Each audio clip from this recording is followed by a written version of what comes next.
All right, so it's time for Friday Fundamentals. And a question that we get a lot is what do I do or what do I need to do with my trust when my spouse passes away? This is a problem we see a lot.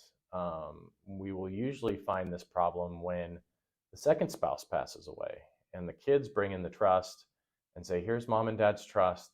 The assets are all in the trust. What do we need to do? And we look at it and it says that an exemption trust needs to have been created when the first spouse passed away.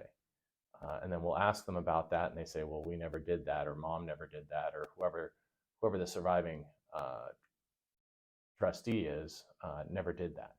Um, and so you need to be aware that when the first spouse passes away, usually there's some administration that needs to take place with the trust.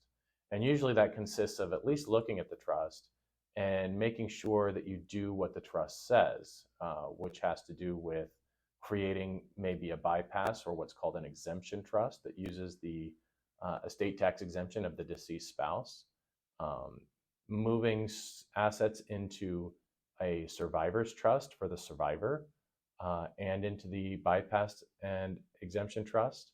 And maybe even there's the creation of what's called a marital trust, which qualifies for the marital deduction, all of which needs to take place when the first spouse passes away. If you don't take care of it then you can have some issues with the IRS and with beneficiaries that feel they have been left out, especially if the surviving spouse has changed the trust in any ways after the first spouse passes away.